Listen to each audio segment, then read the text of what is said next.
Ahora o nunca. El espacio de la educación con Horacio Finoli.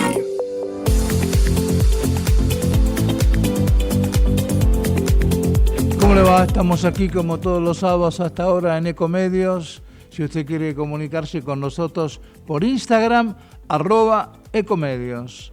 O WhatsApp 11 30 37 6895. Twitter, Ecomedios 1220. YouTube, ecomedios.com. Y la web es www.ecomedios.com.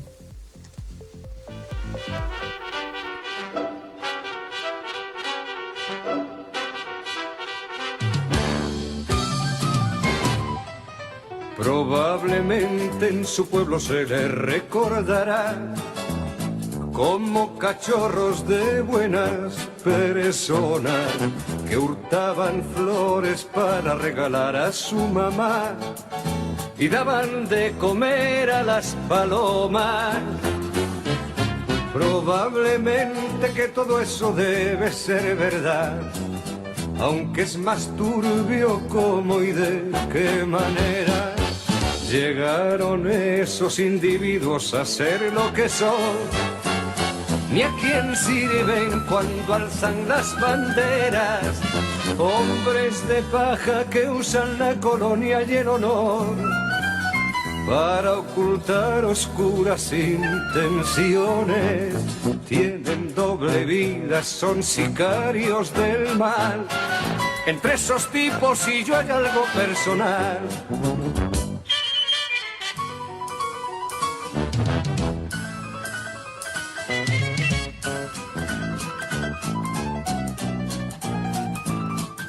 Rodeados de protocolo, comitiva y seguridad, viajan de incógnito en autos blindados, a sembrar calumnias, a mentir con naturalidad, a colgar en las escuelas su retrato. Se gastan más de lo que tienen en coleccionar espías, listas negras y arsenales. Resulta bochornoso verles fanfarronear, a ver quién es el que la tiene más grande. Se arman hasta los dientes en el nombre de la paz, juegan con cosas que no tienen repuesto, y la culpa es del otro si algo les sale mal. Entre esos tipos y Don Manuel Serrat, algo personal.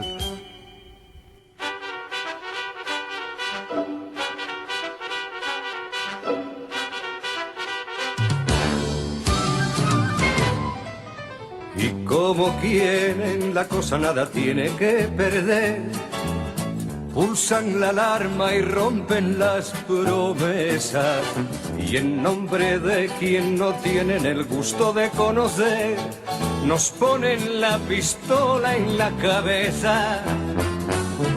Se agarran de los pelos pero para no ensuciar, van a cagar a casa de otra gente y experimentan nuevos métodos de masacrar, sofisticados y a la vez convincentes. No conocen ni a su padre cuando pierden el control, ni recuerdan que en el mundo hay niños. Nos niegan a todos el pan y la sal. Entre esos tipos y yo hay algo personal.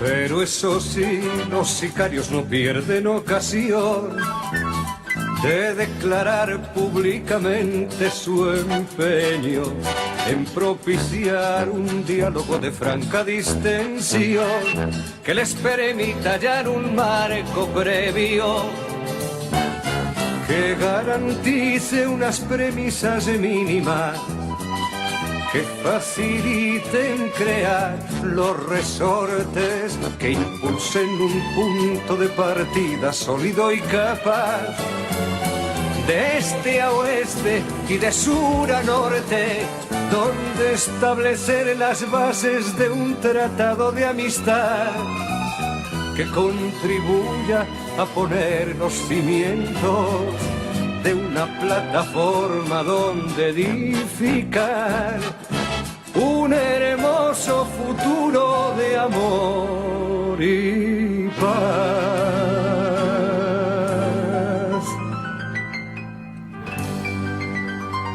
Desde la aparición hace unos años de las pantallas, cualquiera sea su formato, la transmisión de conocimiento se ha convertido en este tiempo en algo permanentemente en discusión, en debate y que exige definiciones todos los días, a lo que se ha agregado en los últimos tiempos también, para colmo, la inteligencia artificial. Hoy vamos a hablar con una persona que se dedica precisamente a lo que técnicamente se llama tecnología educativa, es decir, la utilización de las herramientas informáticas, tecnológicas para la educación. Ella es doctora en educación, magíster en didáctica y licenciada en ciencias de la educación por la Universidad de Buenos Aires, integra desde hace poco tiempo, 3 años aproximadamente, el Consejo Nacional de Calidad de la Educación de Argentina, que fue armado en el anterior gobierno del presidente Alberto Fernández. Es profesora titular de Educación y Tecnología, directora de la maestría y carrera de especialización en tecnología educativa e investigadora de la Facultad de Filosofía y Letras de la Universidad de Buenos Aires. Ha escrito varios libros, pero especialmente el último, Crianza Poderosa, es el que nos ha llamado la atención y por eso estamos hablando. Mariana Mayo, ¿cómo te va? Hola, ¿qué tal, querido Horacio? ¿Cómo estás? Buenas tardes. ¿Todo bien? Muy bien. Antes de meternos en el tema específico que me gustaría que nos contaras alguna definición tuya acerca de lo que dijo esta semana el exministro de Educación Nacional, Alberto Silioni, en el sentido de que no es cierto que hacer repetir a un estudiante es el único modo de exigirle y que además en la repetición en la provincia de Buenos Aires, que es el área que él maneja como titular de provincial, los chicos que repitan no tienen que cursar nuevamente las materias aprobadas. ¿Cómo lo ves? Mirá, lo veo como un proyecto serio en el que se viene trabajando desde hace muchísimo tiempo, con conversaciones que ocurren en toda la provincia, con participación de supervisores, directores, docentes. Esto no es una declaración, esto es un proyecto importante que contempla modalidades distintas para acompañar ese proceso de aprendizaje que a veces a los estudiantes por diversas razones les puede resultar más complicado o requieren más tiempo o necesitan apoyos especiales. Los equipos de la provincia trabajan con mucha dedicación a este tema y creo que esto trajo, toda la discusión del régimen académico trajo algunas novedades interesantes, poder pensar cuestiones más flexibles, cuestiones más intensas, espacios distintos, modalidades de trabajo donde, por ejemplo, puede haber un taller, no todo tiene que ser expositivo, donde los estudiantes incluso pueden decidir dedicar determinado tipo de actividades a esto, que es lo que tienen que intensificar. O sea, lo veo como un proceso súper interesante, Horacio. Ahora, por supuesto, en la complejidad de la provincia hay que implementarlo, ¿no? Claro, claro. Y creo que ahí está el desafío que tiene Gustavo Gali con todo su equipo, que recorren la provincia diariamente, entendiendo que esto no es igual en una escuela rural que en una escuela que tiene centenas o incluso miles de estudiantes, que no es lo mismo en pensar esto en una escuela que tiene muchísimas alternativas a la hora de hacer flexibilidades y otras que no, porque son pequeñas, que no es lo mismo lo urbano en términos de complejidad. Bueno, acá hay que pensar con una cabeza muy renovada y yo creo que se está haciendo. Ajá. Ahora, vos viste que el sistema educativo, sobre todo el público nuestro, siempre ofrece un péndulo y cada vez que hay una medida, entre comillas, progresista, del otro lado hay una respuesta conservadora. Esta misma semana también se conoció una decisión del jefe de gobierno porteño, Jorge Macri, aprobando un nuevo reglamento escolar que prohíbe a los docentes expresar opiniones o posiciones que puedan influir, confundir y o afectar a los menores en temas relacionados en religión, sexualidad, género, etnia, política partidaria u otros de similar relevancia. ¿Cómo te suena esto? Me suena que cómo sería educar, ¿no?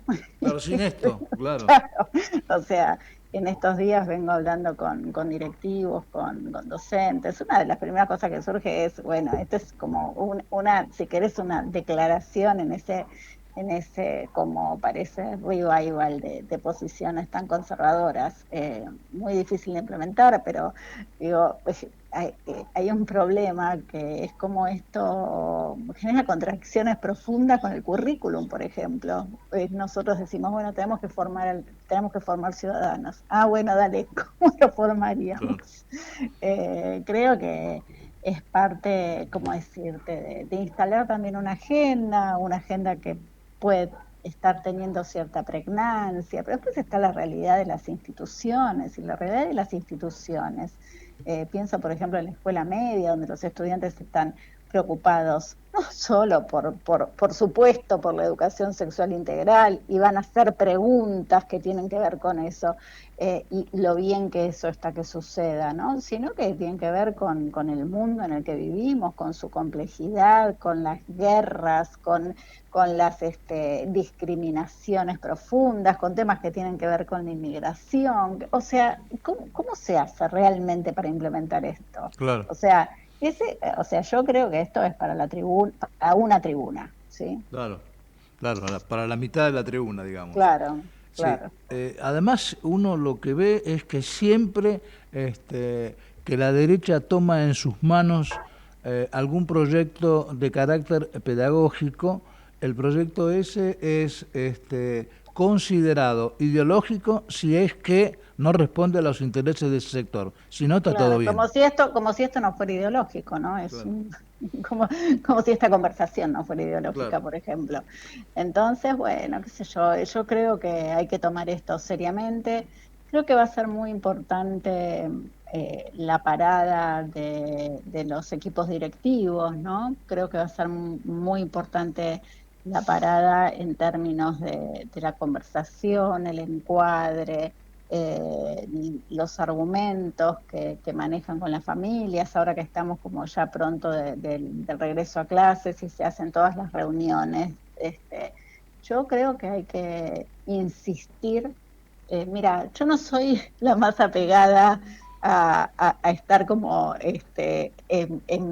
enarbolando el currículum, pero porque tengo una posición que es que el currículum hay que tomarlo como en reinterpretaciones ágiles que tienen que ver con lo cotidiano, con el momento, con la historia, con los diarios. Pero en este momento yo creo que hay que embanderarse en el currículum y revisemos lo que dice el currículum, esas cosas que tenemos que enseñar, y creo que hay que hacer eso cabalmente. Y cuando vos haces eso cabalmente, este reglamento es de muy corto alcance. Claro. Mayo, ya que hablas del currículum, recordás que los estudios de nuestra querida Berta Brolaski decían que hablaba de la diferencia cultural de los chicos cuando llegan, cuando pisan por primera vez la escuela, en el sentido que los hijos de sectores profesionales, clase media, etcétera, tenían mucha ventaja comparativa con los otros, con los más pobres, los más vulnerables, porque no tenían un acceso a fuentes culturales tan importantes en sus casas. Entonces la pregunta que uno se hace es, vos que te dedicás a la tecnología educativa, eso nunca figuró en el currículum, ¿verdad? Mira, yo creo que eso en las buenas escuelas siempre estuvo muy bien trabajado, porque hay un principio rector que tiene que ver con la inclusión, ¿no? Y ya que traemos a Las Braslavsky, yo me acuerdo de Cecilia hablando de estos temas en clase. Uh-huh. Y mostrando que había una suerte de tensión que generaban las posiciones en las que se creyó mucho a lo largo de la historia, que tenían que ver con la homogeneización porque justamente había que generar en el ámbito de la escuela posiciones en las que los chicos de los sectores más vulnerables o con menos posibilidades pegaran ese salto, ¿no? Yo digo, en la primera materia de ciencia de la educación aprendí eso con Cecilia. Y entonces digo, bueno, tal vez sí lo que haya que replantear, que me parece interesante ya que traes esto, es que este mundo es distinto al que ofrecían esos análisis, y ojo, lo seguimos súper rescatando en este mismo momento.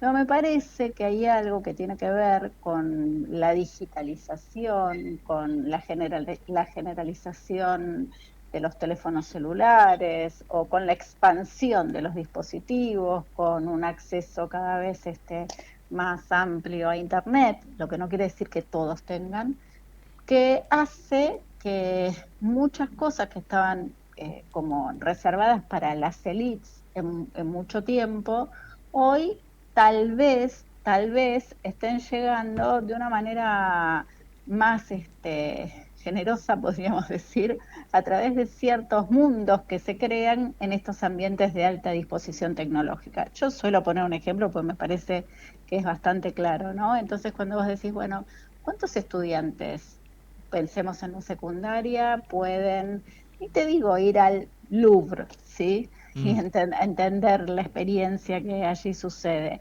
¿Cuántos pueden ir al Museo Nacional de Bellas Artes, que en este momento acaba de sacar 300 obras que estaban guardadas, con todo lo que eso significa? ¿Cuántos en este país van a ir al Museo de Bellas Artes a ver esto? Sin embargo, vos hoy podés entrar en contacto con ese acervo cultural, si queremos llamarlo, de los museos, a través de las plataformas que tienen los museos, a través de las propuestas que tienen muy bien construidas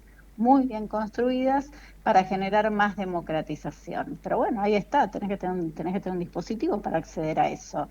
Y tenés que tener alguien que te guíe, un adulto, un docente, por supuesto, para decir, che, a ver, no solo es ese jueguito, no solo es un sistema de apuestas virtual, no solo es salir de ahí y vamos a ir a ver algo que tiene otro alcance, otra profundidad, que te permite mirar desde distintos puntos de vista, que te permite correr tu horizonte, que te permite generar un deseo distinto respecto de lo que vas a aprender. Bueno, entonces ahí es como esta cultura digital con las posibilidades que ofrece y, como siempre, Horacio, la buena enseñanza. Claro, claro. Mayo, ¿cómo te paras frente a esta especie de oxímoron que ocurrió en las escuelas secundarias públicas de California hace aproximadamente 6 u 8 años? Se prohibió que los chicos entraran al colegio con el celular y se los quitaban en la puerta del colegio. 2 o 3 años después, si no entrabas con el celular, no podías entrar al colegio porque los docentes utilizaban en demasía el celular.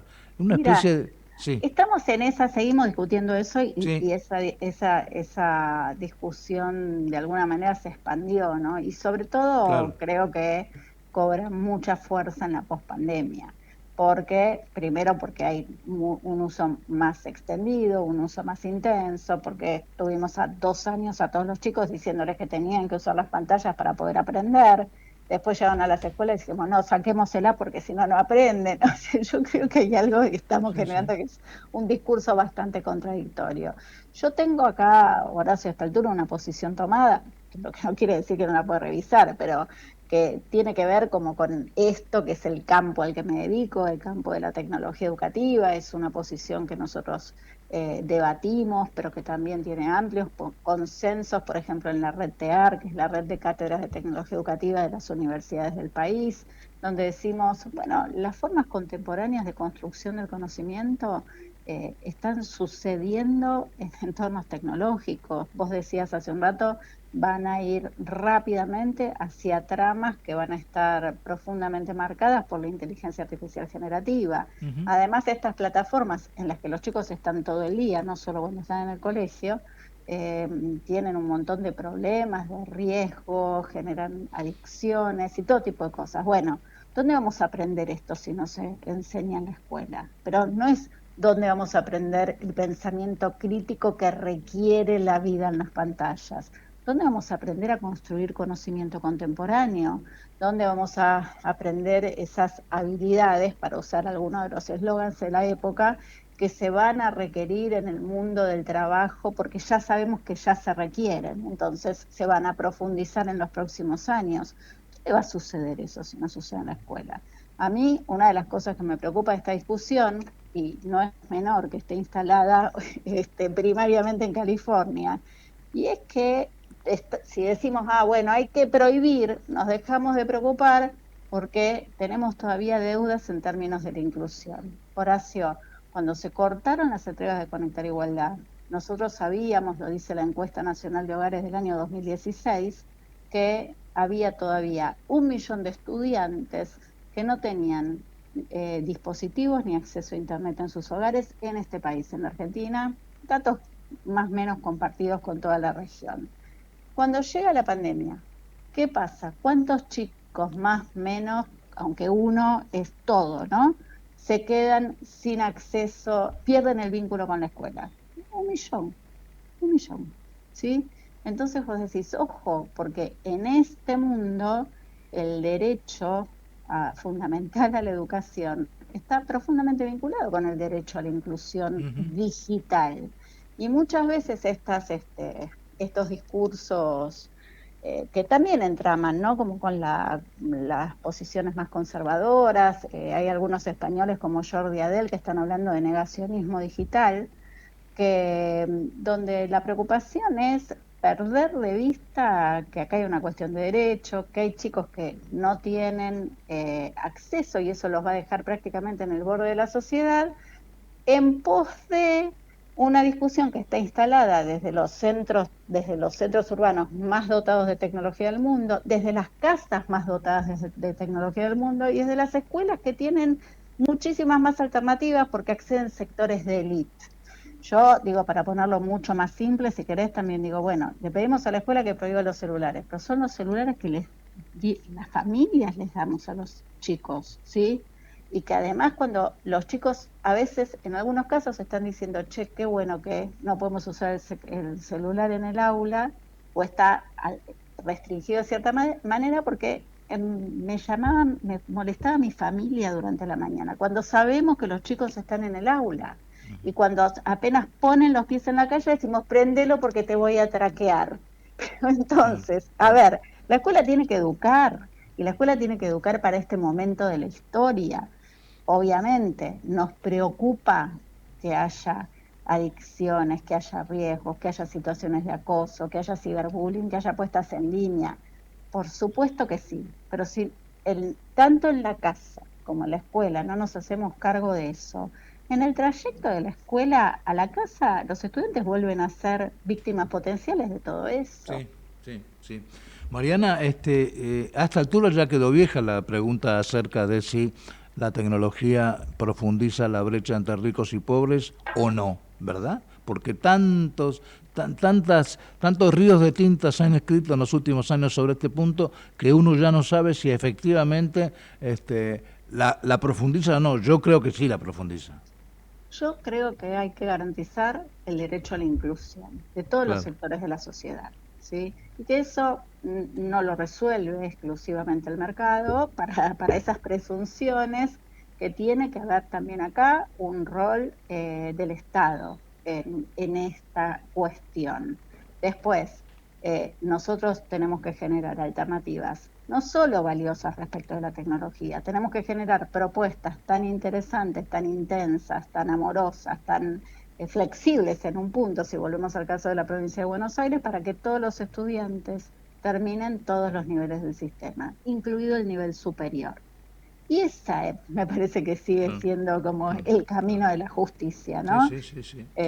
Y me parece que ahí también hay mucho trabajo por hacer. En estos días hubo varias actividades en universidades, tanto públicas como privadas, en Argentina, también en Latinoamérica, vinculadas a la inteligencia artificial, semanas dedicadas al estudio de qué va a pasar con la inteligencia artificial en la educación. Yo creo que la diferencia entre entender lo que empieza a ser la trama de la inteligencia artificial en los diferentes campos de conocimiento y no hacerlo, va a marcar el rumbo en términos de acceso a oportunidades, de acceso a los niveles superiores del sistema educativo, de posibilidades en el mundo del trabajo, te diría de posibilidades de relacionarte críticamente con estos entornos presentes y futuros, posibilidades de crear originalmente y entonces, de nuevo, necesitamos garantizar el derecho a la inclusión, necesitamos formar en este ámbito, necesitamos hacernos cargo de que es súper complicado, pero que bueno, para eso nos dedicamos a lo que nos dedicamos, que es la educación, y a generar unas perspectivas educativas que estén inscriptas en un momento particular de la historia. Nos tocó es muy complicado. Ahora, Mariana, ¿no parece que las perspectivas sean muy halagüeñas? Vos sabés que al brutal recorte que hubo en las universidades públicas, en las 62 universidades nacionales con las que contamos el año pasado, este gobierno ahora acaba de anunciar a las responsables de esas instituciones que para este año el recorte en el sector es del 35%. Mira, Horacio, como universitaria lo estamos viviendo en la cotidianidad de nuestras aulas, en la preocupación que nos genera el funcionamiento cotidiano, te diría en las tres funciones, ¿no? Que son docencia, investigación, extensión. Sí. Pero creo que hay, más allá de problemas que tienen que ver con el atraso salarial, con la necesidad de discutir esto en los espacios en los que se discute esto, y bueno, todo lo que está generando como acuerdos muy importantes entre las universidades y el CIN a la hora de expresar nuestra posición respecto a estos temas. Me parece que tenemos que también poder expresar una preocupación, casi diría, subrayar la preocupación que nos genera la desarticulación del sistema científico, universitario y más allá. La docencia sostuvo el año pasado la práctica en espacios de lucha que tuvieron que ver. Estuvimos en las aulas cuando podíamos estar en las aulas, estuvimos en la calle haciendo clases públicas, estuvimos en las marchas con nuestros estudiantes. Me parece que ahí hay toda una manera de educar, pero el sistema científico, las becas que nos están dando, los investigadores que se están yendo del país porque no ven oportunidades en términos de la continuación de su carrera, los laboratorios que necesitan materiales que en muchos casos son muy caros para funcionar. Bueno, eso es un impacto que después no se repara de un día para otro. Lleva años volver a retomar los niveles de calidad de nuestro sistema científico, que todos saben que son muy buenos. Entonces también la pregunta es, ¿por qué? ¿No? ¿Por qué? Marce, tenemos que hacer una pequeña pausa. Te pedimos que no te retire el teléfono, ¿puede ser? Dale. Estamos conversando con la pedagoga especialista en tecnología educativa, Mariana Maggio. Si usted quiere comunicarse con nosotros por WhatsApp, 11 3037 6895. Instagram, @ecomedios. Twitter, ecomedios 1220. Universidad Nacional de las Artes. Todas las expresiones artísticas, una universidad. Contamos con más de 20.000 estudiantes. 9 unidades académicas. Artes audiovisuales. Artes del movimiento. Artes dramáticas. Artes multimediales. Artes musicales y sonoras. Artes visuales. Crítica de artes. Folclore. Formación docente. Conoce más en una.edu.ar. Universidad Nacional de las Artes. Creamos mundos. SEA, Consultores en Educación Asociados. Trámites para el reconocimiento y oficialización de nuevas instituciones educativas en todos los niveles y jurisdicciones. monitoreo permanente y asesoramiento técnico, académico y jurídico. SEA, Rodríguez Peña 694, sexto piso C, Ciudad Autónoma de Buenos Aires, 15 4471 5454. estudioantonioandres@gmail.com. Ecomedios.com AM1220. Estamos con vos. Estamos en vos. La Fundación Barceló dicta las carreras de Medicina, Psicología, modalidad presencial y a distancia, Kinesiología, Fisiatría, Nutrición, modalidad presencial y a distancia, Enfermería a distancia, Instrumentación quirúrgica y análisis clínicos. Conoce más ingresando a barceló.edu.ar.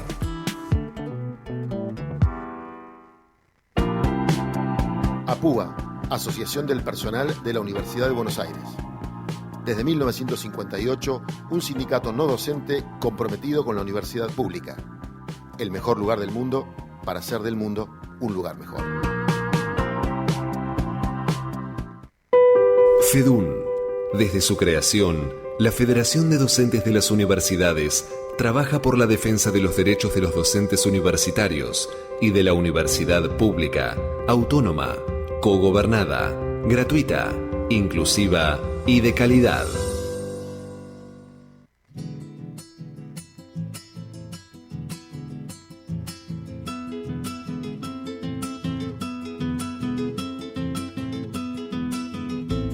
Te voy a contar si quieres como en la vida en mi pago, la pucha que es un halago, contarte con alegría, perdón por mi fantasía, pero no hay otro Santiago.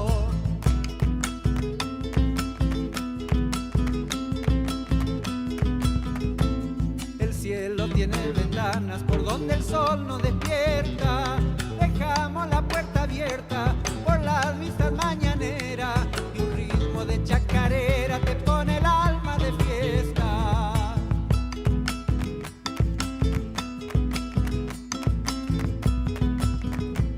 Se cuelgan de los tunales vivo rayito de luna, como amasando la tuna pa' convertirla en arrope. Pasa el galope cuando la noche madura. Peteco Carabajal, el embrujo de mi tierra.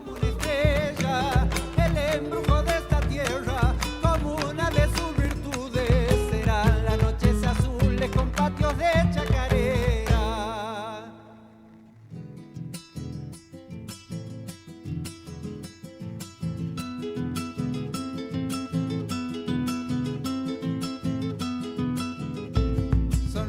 De miel que endulza tu rostro de arena y barro, es el viejo Mishkimayu, frescura de mis abuelos, saber y espejo del suelo de este pago milenario.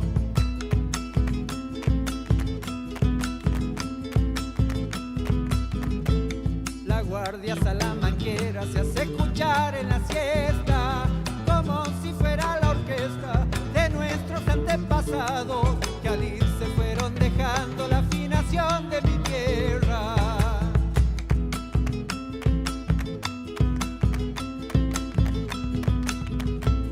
Se cuelgan de los tunales vivo un rayito de luna, como amasando la tuna pa' convertirla en arrope, y el viento pasa al galope cuando la noche madura.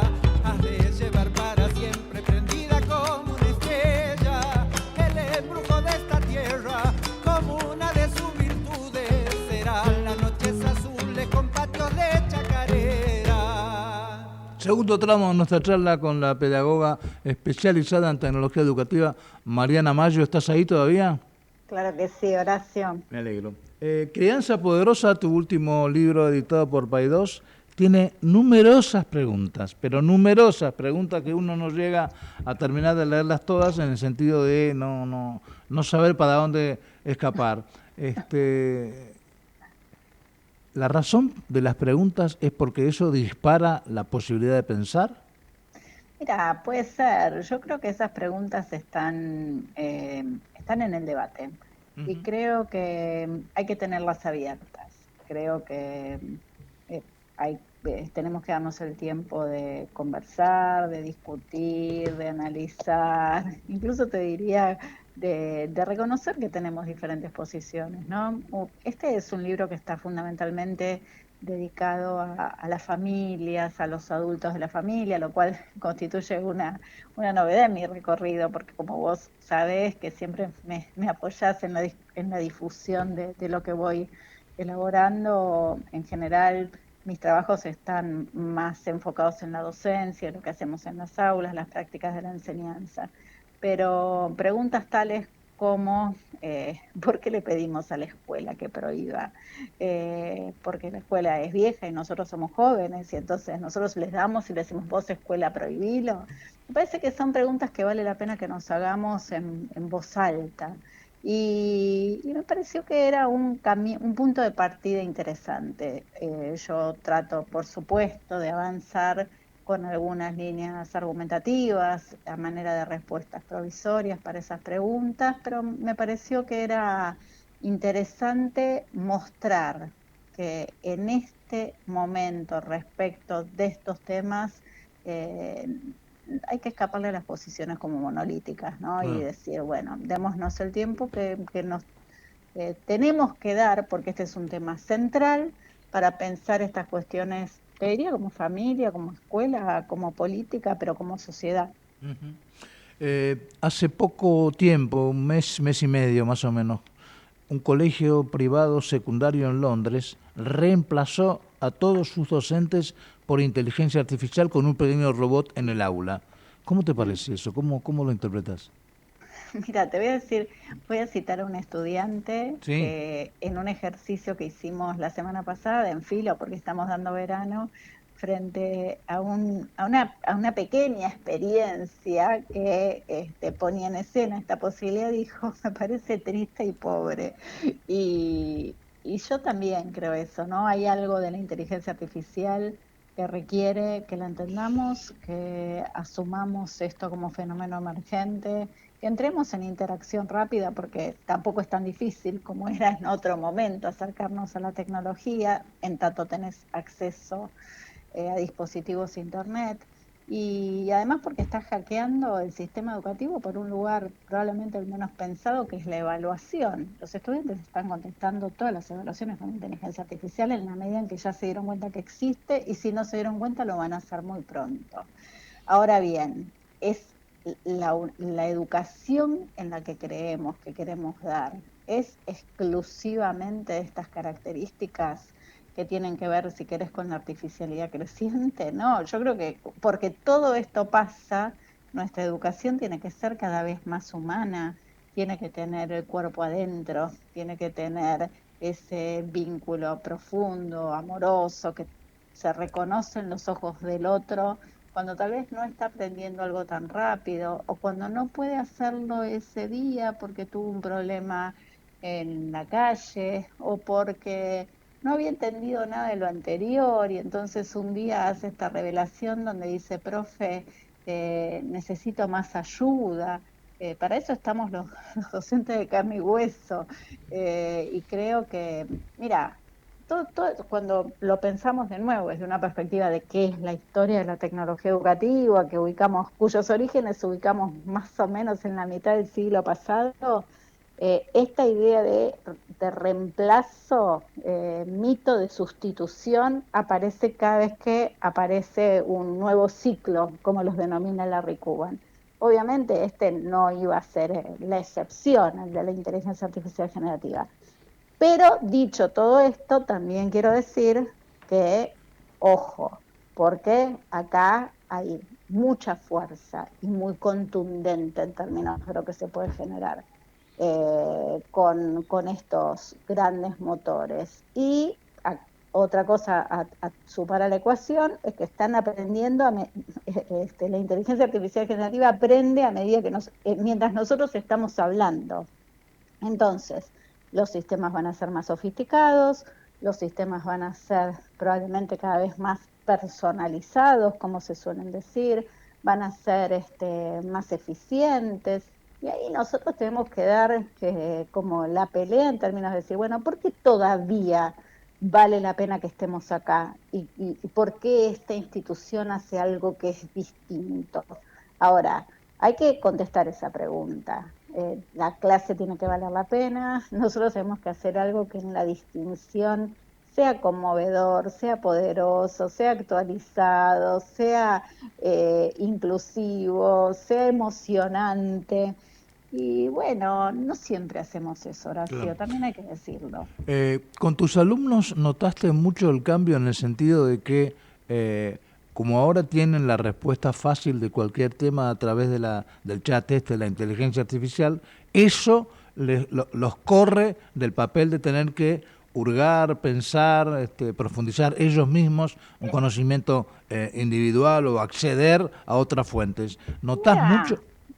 Probablemente eso se esté generando como tendencia, Horacio, Ajá. pero yo creo que este es un tema también para hablar con los estudiantes, ¿no? Y vuelvo a un ejemplo, otra estudiante, todos ejemplos de este verano. Yo les dije, bueno, vamos a arrancar la materia, ustedes tienen que leer 3 libros en el primer mes de la materia, 3 libros completos.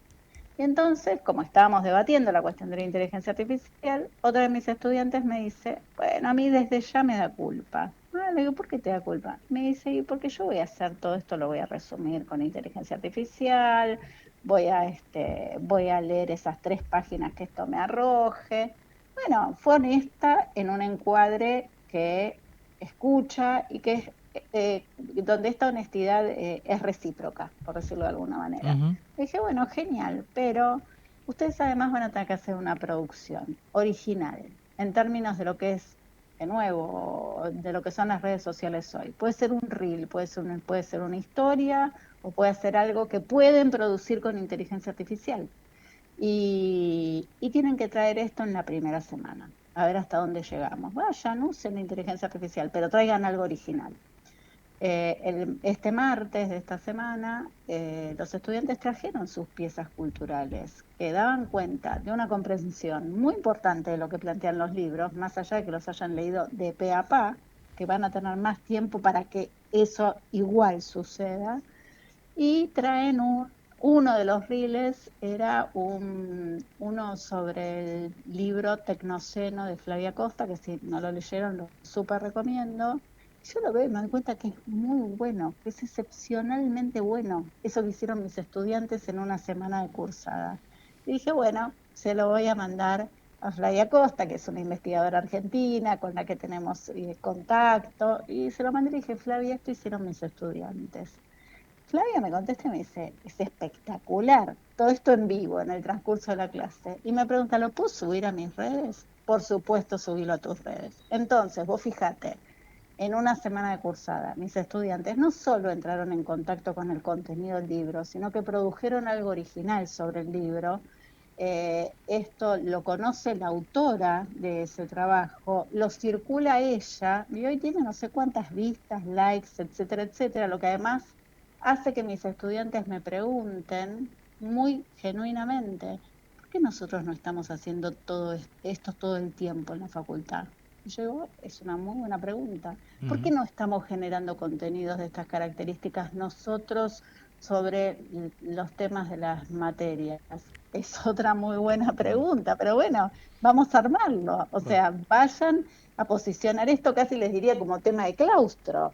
Entonces, de nuevo, yo lo que creo, Horacio, es que nada de esto sucede por generación espontánea. De nuevo, por eso educamos, por eso nuestras instituciones tienen sentido, por eso las defendemos.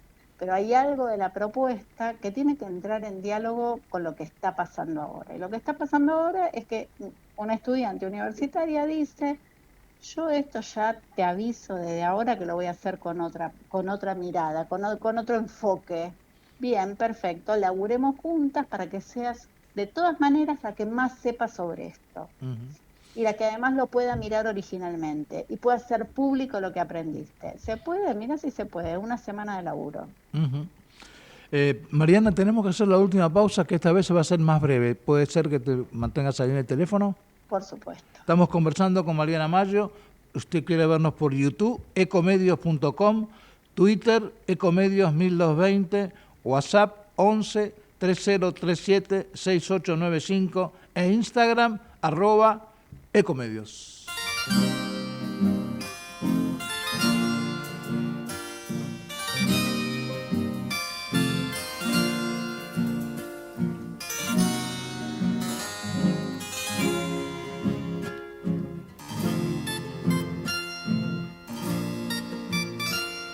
Bien haiga, niña Rosario, todos los hijos que tienes, millones de argentinitos vestidos como de nieve, millones de argentinitos vestidos como de nieve,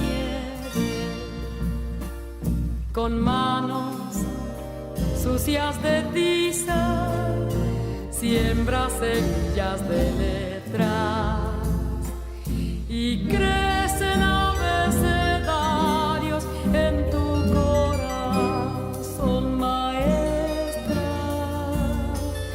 y crecen abecedarios en tu Rosarito Vero, maestra Mercedes Sosa.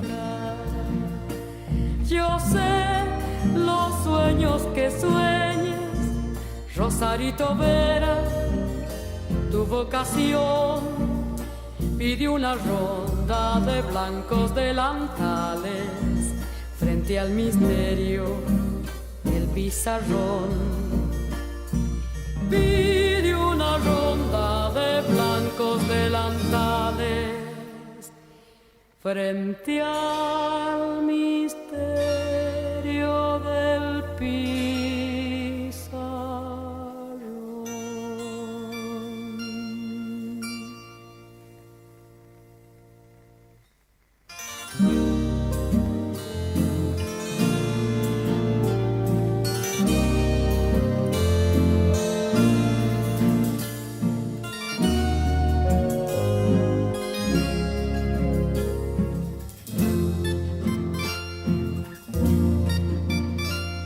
Tu oficio, qué lindo oficio, magia del pueblo en las aulas, milagro de alfarería, sonrisa de la mañana, milagro de alfarería, sonrisa de la mañana. Palotes, sumas y restas, tus armas son maestritas, ganando mansas batallas, ganándolas día a día, ganando mansas batallas, ganándolas día a día.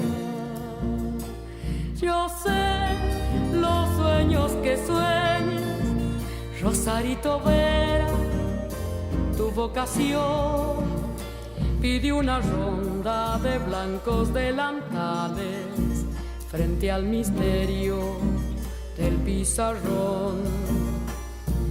Pide una ronda de blancos delantales frente al misterio del pizarrón.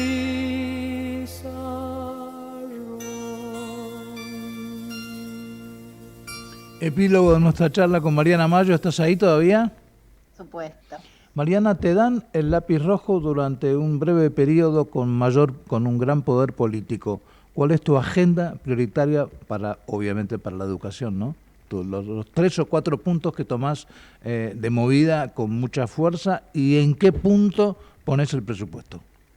Mira, la primera, vuelvo a mi historia, que vos conoces bien, junto a quien fue mi maestra, Edith Litwin. Haría una grandísima apuesta por la formación docente, por pensar en esas prácticas súper contundentes que tienen que ocurrir cuando los docentes están en formación, con una perspectiva contemporánea que tiene que ver con el rediseño, con las articulaciones, también con las tecnologías que tienen que ver enseñar en una realidad tan compleja, con una mirada de tiempo cercano, pero también con una mirada de proyectos para las próximas décadas, con espacios de experimentación, laboratorios, colaboraciones interinstitucionales expandidas a la región y, por qué no, al mundo. Creo que esa formación docente pensada como incubación de disrupciones que permiten pegar saltos en términos pedagógicos y didácticos sería definitivamente una de mis prioridades. Después, por supuesto, una perspectiva semejante para el sistema educativo, ¿no? Bueno, como ya sabemos, el sistema en nuestro país federal tiene que ver con abordajes que son de las jurisdicciones, pero me parece que en la historia de nuestro sistema muchas veces vimos ciertas provincias que marcaban, ¿no?, esta línea de innovación educativa o de experimentación, o que tuvieron proyectos emblemáticos que permitieron pegar de nuevo esta idea de salto. Entonces me parece que en un trabajo muy conversado con las provincias sería posible tener esa definición en términos de, bueno, cuál es este proyecto, incluso podría decir, de disrupción pedagógica, que va a hacer que todos nos volvamos a abrazar a la escuela diciendo esto es lo mejor que nos pasa como sociedad. Creo que hay que invertir mucho en tecnología, no prohibirla. Creo que todas las escuelas tienen que tener espacios de creación de contenidos digitales, de instalación, de perspectivas de hacer lo que se llama maker spaces, laboratorios científicos, donde los estudiantes entren en contacto cotidianamente con lo mejor de lo que pasa en el mundo, y esto incluye, por supuesto, a las escuelas técnicas, ¿no?, con todo lo que significa hoy hacer una formación técnica de vanguardia, que tiene que ver, de nuevo, con hacer enormes inversiones, pero también con poner grandes temas, ¿no? Por ejemplo, podríamos tener al cabo de la escuela secundaria, técnica y no técnica, te diría, estudiantes que entiendan de ciencia de datos, de programación, de analíticas, de inteligencia artificial, y además que lo hagan con una perspectiva de género, y además que esto entre en relación con solución de problemas reales que tiene la comunidad. Por supuesto que podemos hacerlo, hay escuelas en el país que lo hacen. Entonces me parece que una mirada de una escuela muy bien dotada, también en beneficio de los estudiantes. Y bueno, creo que si me queda un tema, que creo que todavía me queda uno, poner mucha garra, como plantean especialistas argentinas como mi querida amiga Patricia Sarlé, en la formación inicial, en crear desde la más temprana edad esos mundos posibles que vuelvan a esto que planteábamos antes, ¿no?, a esa riqueza de mirada.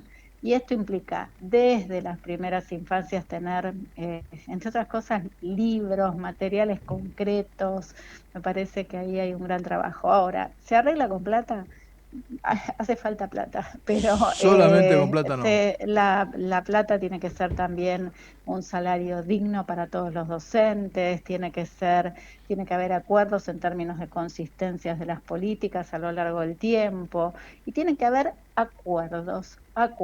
Yo, Horacio, honestamente, creo que estamos discutiendo cosas que yo no me imaginé que íbamos a volver a discutir. Así es. Que no, me parece que no están en sintonía con lo que es una sociedad democrática, y me parece que, bueno, tal vez lo que tenemos que escuchar de lo que revelan esta situación es que hay que retomar el encuentro, el diálogo, la escucha, y con todo lo que implica la construcción de acuerdos que dejen claro que la educación es para todas, es para todos, que hay que hacerlo en un marco de justicia, que la docencia tiene que ser de nuevo, no solo compensada, sino también cuidada, que hay que respetar el trabajo que hacemos los docentes, que hacen los directivos, porque para eso nos formamos tantísimos años, para eso estamos en las escuelas décadas, para eso nos bancamos todo lo que nos pasa cotidianamente en relación con las familias, con las condiciones de vida. Entonces, volver a hacer una apuesta grande a una escuela fuerte, que es lo menos que se merece una sociedad democrática. Mariana Mayo, te agradecemos mucho estos minutos. Un placer, un gran abrazo, bueno, especialmente hoy, Horacio. Gracias por recibirme una vez más. Bueno, abrazo.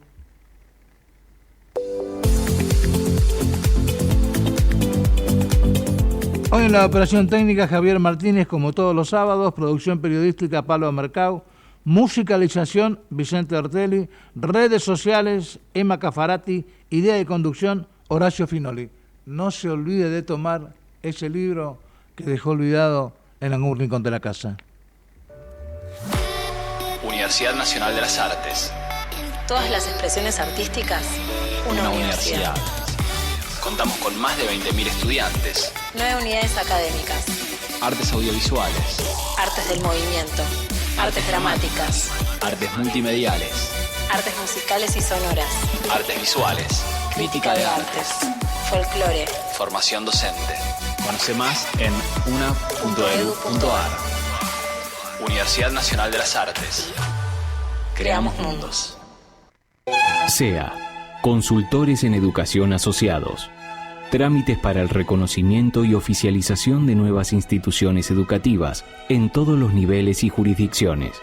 Monitoreo permanente y asesoramiento técnico, académico y jurídico.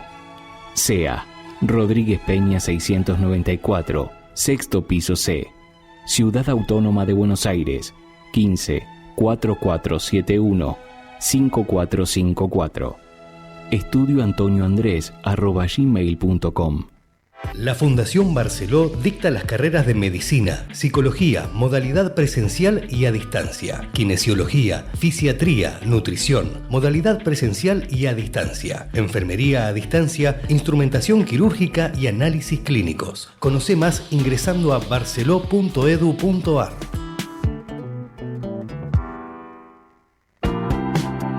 APUA, Asociación del Personal de la Universidad de Buenos Aires. Desde 1958, un sindicato no docente comprometido con la universidad pública. El mejor lugar del mundo para hacer del mundo un lugar mejor. FEDUN. Desde su creación, la Federación de Docentes de las Universidades trabaja por la defensa de los derechos de los docentes universitarios y de la universidad pública, autónoma, cogobernada, gratuita, inclusiva y de calidad.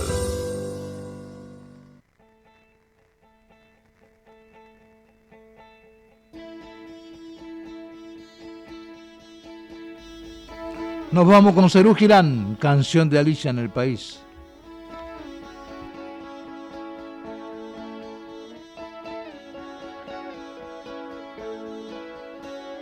¿Quién sabe, Alicia, este país no estuvo hecho porque sí? Te vas a ir, vas a salir, pero te quedas donde más vas a ir. Y es que aquí, sabes, el trabalenguas, el asesino te asesina y es mucho para ti. Se acabó ese juego que te hacía feliz.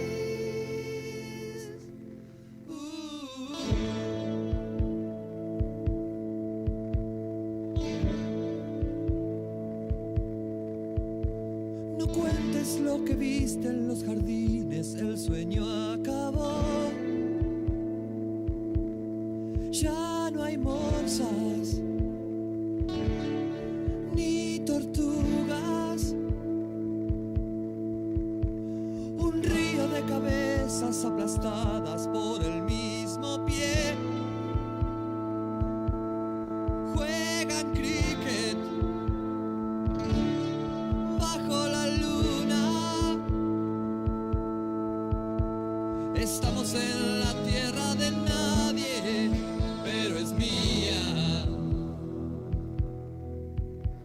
Los inocentes son los culpables, dice su señoría, el rey de espadas.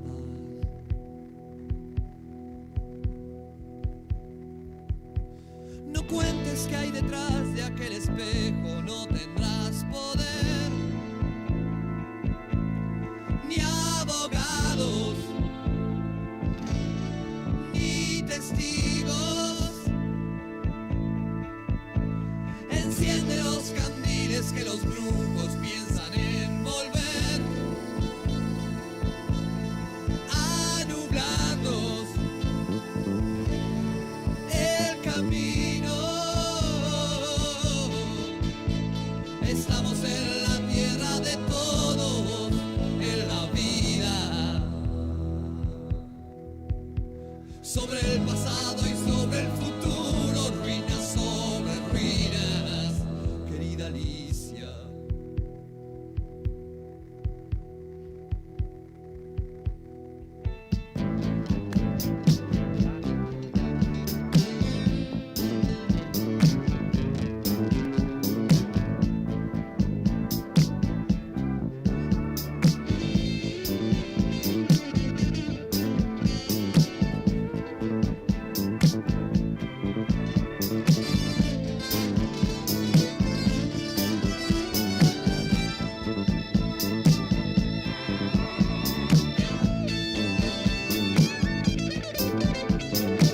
¿Quién sabe, Alicia, este país no estuvo hecho porque sí?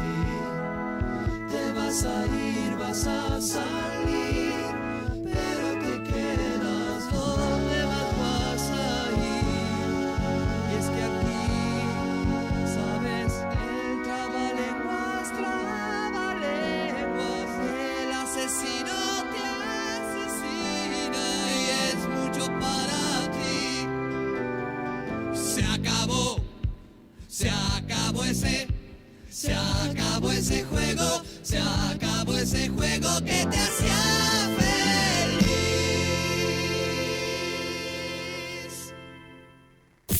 Desde Buenos Aires, transmite LRI 224, AM 1220, Ecomedios.